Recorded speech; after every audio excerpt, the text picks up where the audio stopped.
नमस्कार। मुगल बादशाहों और उनकी लड़ाइयों की कहानियां तो हम सब ने सुनी है ना? लेकिन उनकी असली ताकत, उनकी शान और शौकत के पीछे एक बहुत ही शानदार एडमिनिस्ट्रेटिव सिस्टम काम कर रहा था। आज हम इसी सिस्टम के परतों को खोलेंगे और समझेंगे कि आखिर कैसे इसने सदियों तक इतने बड़े साम्राज्य को एक धागे में पिरो कर रखा। तो सबसे बड़ा सवाल यही आता है कि ये हुआ कैसे? कैसे एक ही खानदान ने 300 से भी ज्यादा सालों तक इतने बड़े और अलग-अलग तरह के लोगों से भरे सब कॉन्टिनेंट पर अपना कंट्रोल बनाए रखा? चलिए आज इसी सवाल का जवाब ढूंढते हैं। तो देखिए, आज हम क्या-क्या जानने वाले हैं। हम शुरुआत करेंगे साम्राज्य के बेसिक स्ट्रक्चर से, फिर देखेंगे कि दिल्ली से पूरा देश कैसे चलता था और ये कंट्रोल प्रांतों से होता हुआ गांव तक कैसे पहुंचता था। उसके बाद जमीन और रेवेन्यू यानी पैसे का निजाम समझेंगे, उनकी करेंसी और इकोनॉमी को जानेंगे और आखिर में उनकी सेना को चलाने वाली यूनिक मनसबदारी प्रणाली को भी समझेंगे। तो सबसे पहले बात करते हैं मुगल साम्राज्य के ढांचे की। देखिए, किसी भी बड़ी इमारत की तरह मुगल शक्ति की नींव भी उनकी बहुत ही ऑर्गेनाइज्ड एडमिनिस्ट्रेटिव व्यवस्था थी।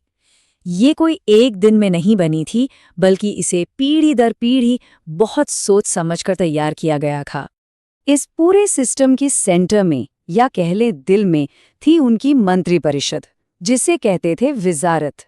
आप इसे आज के कैबिनेट की तरह समझ सकते हैं, जिसका काम था बादशाह को सलाह देना और एडमिनिस्ट्रेशन के मेन पिलर्स को संभालना।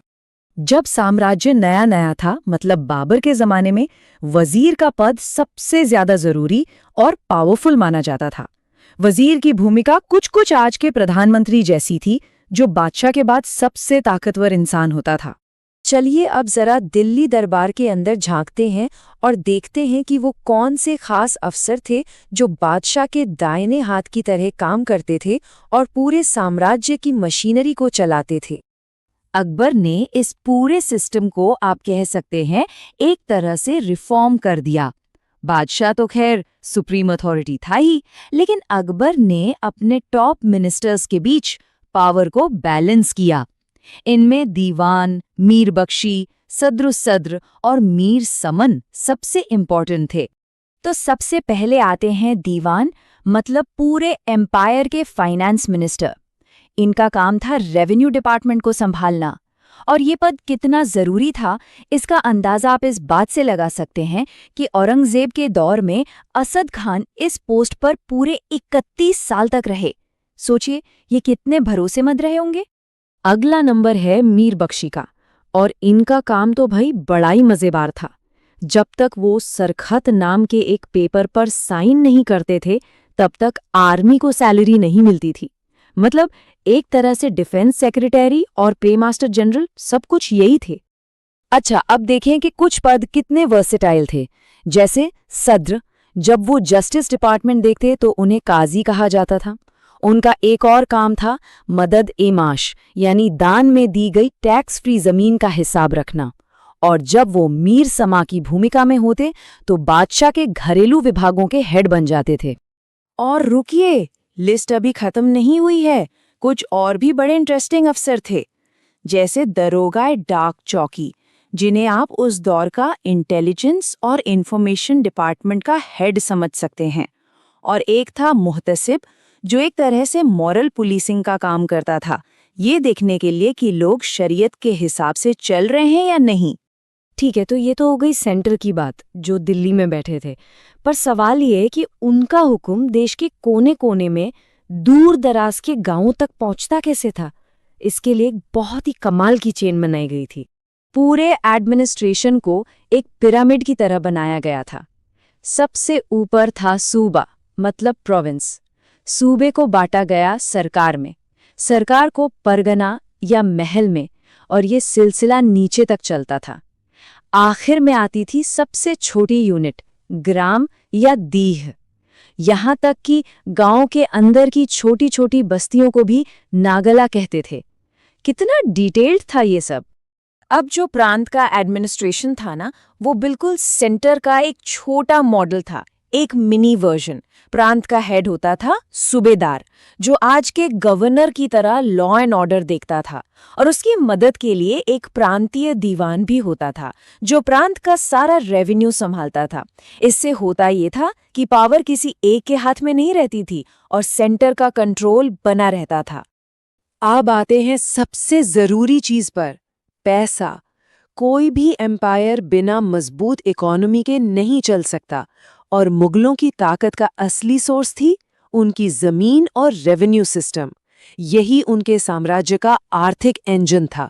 जमीन को मोटा मोटा 3 तरह से बांटा गया था। खालसा वो जमीन थी जो सीधे बादशाह के कंट्रोल में थी, मतलब सरकारी जमीन। जागीर वो जमीन जो अफसरों को सैलरी के बदले मिलती थी। और सयूरगल या मदद-ए-माश वो जमीन थी जो किसी को ग्रांट या चैरिटी में दी जाती थी।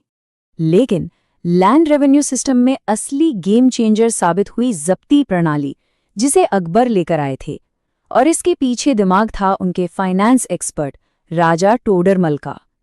ये सिस्टम इसलिए क्रांतिकारी था क्योंकि इसमें अंदाजे से नहीं बल्कि जमीन को नापकर और उसकी असल पैदावार के आधार पर टैक्स तय होता था। फिर 1580 में इस सिस्टम को और भी बेहतर बनाया गया और आई दहसाला प्रणाली। इसमें जमीन की क्वालिटी के हिसाब से उसे 4 कैटेगरीज में बांट दिया गया। पोलज, सबसे अच्छी जमीन जिस पर हर साल खेती होती थी। परौती पर 1-2 साल का गैप देकर खेती होती थी। चाचर पर 3-4 साल का। और बंजर जमीन पर खेती नहीं होती थी तो उस पर टैक्स भी नहीं था। उस जमाने में भी कितनी साइंटिफिक सोच थी। तो रेवेन्यू तो आ गया, पर ये सब चलता कैसे था? चलिए अब मुगलों के खजाने और उनके करेंसी पर एक नजर डालते हैं, जो उनकी शान और शौकत का आधार थी। मुगल सिस्टम में मेनली 3 तरह के सिक्के चलते थे। सोने का सिक्का था मोहर, जो सबसे कॉमन गोल्ड कॉइन था। चांदी का स्टैंडर्ड सिक्का था रुपया, और आम लोगों के रोज के इस्तेमाल के लिए था तांबे का दाम। और इन सिक्कों के बीच का रिलेशन समझना बहुत जरूरी है। एक चांदी के रुपए की कीमत होती थी 40 तांबे के दाम के बराबर।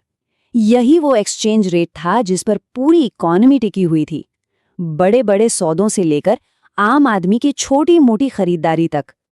और अब बात करते हैं उस सिस्टम की जिसे मुगल साम्राज्य की रीढ़ की हड्डी कहा जा सकता है, मनसबदारी प्रणाली।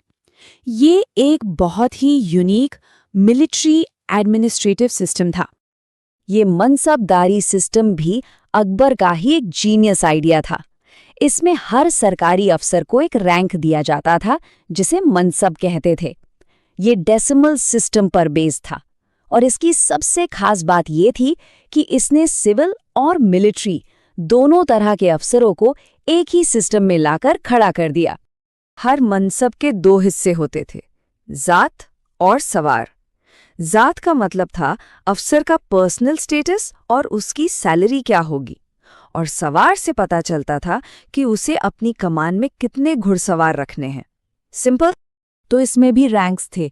छोटे मनसबदार, उनसे ऊपर अमीर, और सबसे टॉप पर अमीर आजम। एक मजेदार बात यह है कि सबसे ज्यादा मनसबदार औरंगजेब के टाइम पर थे। बाद में जहांगीर ने इसमें 2 अस्पा और सिंह अस्पा जैसे कुछ नए नियम भी जोड़े, जिससे सिस्टम और कॉम्प्लेक्स हो गया। तो आखिर में हम ये कह सकते हैं कि मुगलों का ये जो पूरा गवर्नेंस का सिस्टम था, वो इतना डिटेल्ड था कि यही साम्राज्य की सबसे बड़ी ताकत बना, और शायद बाद में जाकर उसकी अपनी ही कॉम्प्लेक्सिटी का कारण भी। एक ऐसी शानदार मशीन जो अपने ही वजन के नीचे दब गई।